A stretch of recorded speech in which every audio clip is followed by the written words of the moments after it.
nós estamos pensando numa outra linha de ação. Então, caracterizando aquela curva de maturação em que eu tenho o teor de água começando alto e no final aquela fase de dessecação, que é uma curva de sementes ortodoxas, essa semente pode ser seca e pode ser armazenada e ser colocada para germinar posteriormente. Há alguns pontos aqui que são chave. A da recalcitrante, por exemplo, não passaria por essa secagem. Isso é clássico, ela já começa a germinar. Há um período de desenvolvimento de tolerância à dessecação. Há um momento em que inicia-se a secagem da maturação das sementes ortodoxas. Há um momento em que as sementes recalcitrantes começam a germinar e as ortodoxas também.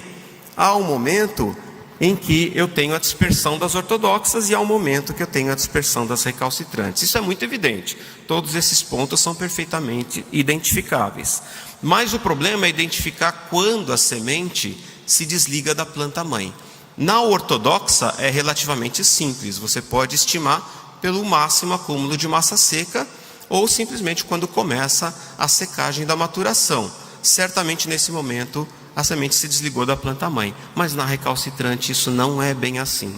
A recalcitrante pode oscilar o ponto em que ela se desligou da planta-mãe e não necessariamente está atrelado isso à dispersão ou à proximidade da dispersão da semente. Veja que em uvaia, por exemplo, em 4 estágios completamente distintos de maturação de frutos, as sementes apresentavam quase que a mesma característica, exceto pelo teor de água dessa mais verde, que era um pouco mais alto. O teor de água, o conteúdo de massa seca, a germinação e o vigor de todas elas era praticamente o mesmo, isso num ciclo todo. Ou seja, não dá para usar, nesse caso, a maturação do fruto como indicativo de que houve um desligamento ou não da semente e que ela terminou o seu desenvolvimento.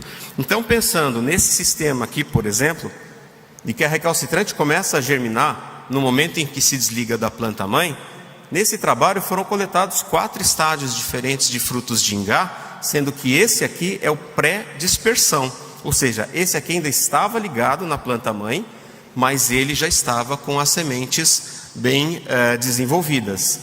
E o que se acreditava é que este fruto fosse, na verdade, o que tivesse as sementes mais maduras. O que se viu, na verdade, é que elas já estavam germinando nesse ponto aqui, no segundo estágio de maturação. Então, em função disso, nós estamos elaborando uma hipótese de que o grau de recalcitrância de uma semente pode ser determinado pelo quanto essa semente avançou no processo de maturação. E o gradiente que a gente tem entre sementes ortodoxas, recalcitrantes e intermediárias, na verdade seria uma diferença do quanto ela conseguiu ou não avançar nesse desenvolvimento. Para quem quiser maiores detalhes, a gente fez um esqueminha rápido em que nós consideramos que a recalcitrante madura, na verdade, não é madura, que ela pode ter sido dispersa antes de completar a maturação. Consequências disso, se por acaso isso tiver algum fundamento de verdade, nós poderíamos voltar a trabalhar a questão genética disso, verificar quem é que está fazendo com que essa semente se desligue da planta-mãe e comece a germinar dentro do próprio fruto, ou que ela se desligue da planta-mãe ainda imatura. É possível que isso seja reversível ou não, é possível que eu tenha isso em espécies que seja reversível e espécies que não seja reversível, mas de qualquer forma há muito estudo pela frente para ser feito. E em função disso, do grau de maturação dessa semente, é que eu teria a tolerância à dessecação ou a capacidade de armazenamento. 2 trabalhos foram chaves para que a gente começasse a pensar nisso, do grupo do Matthew Dawes, em que eles verificaram o que eles chamaram de variância fenotípica da tolerância à dessecação. A mesma espécie produzida e dispersa em diferentes regiões da Europa, com comportamentos completamente diferentes, em alguns casos chegando a mudar a categoria de recalcitrante para intermediária. Fizemos isso em uvaia, identificamos que, dependendo da região e do acúmulo de graus-dia, a semente aparentemente germinava melhor ou pior fora das suas condições ideais de temperatura, o que poderia também ser um indício de maior ou menor grau de maturação. E mais recentemente nós coletamos material, uma tese de doutorado de um orientado meu, coletou material em mais de 15 lugares e condições diferentes da mesma espécie. Curiosa, e que em cada lugar o teor de água durante a colheita era diferente.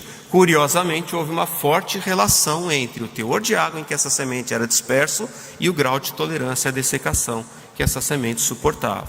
E começamos a testar então as sementes ortodoxas nas suas fases imaturas. E no caso do pau-brasil que eu havia comentado, ele provavelmente estaria num ponto próximo ao da ortodoxa, mas ainda não completamente desenvolvida a capacidade de armazenamento, que, como foi mostrado aqui, é a última a ser adquirida no processo de maturação. Por isso, talvez as sementes de pau-brasil, embora tolerando secagem até 5% e 4%, não conseguem armazenar em condições naturais. Isso pode estar relacionado com o que a doutora Cristina Walters publicou recentemente, a formação de um estado vítreo fraco, ou seja, é possível formar o estado vítreo, mas não houve condições de que esse estado vítreo fosse forte, ou seja, que ele aguentasse também a capacidade de armazenamento. Procuramos induzir tolerância à dessecação nessas sementes de pau-brasil na fase imatura, semelhante ao que é feito com as sementes germinantes, e conseguimos algum grau de sucesso.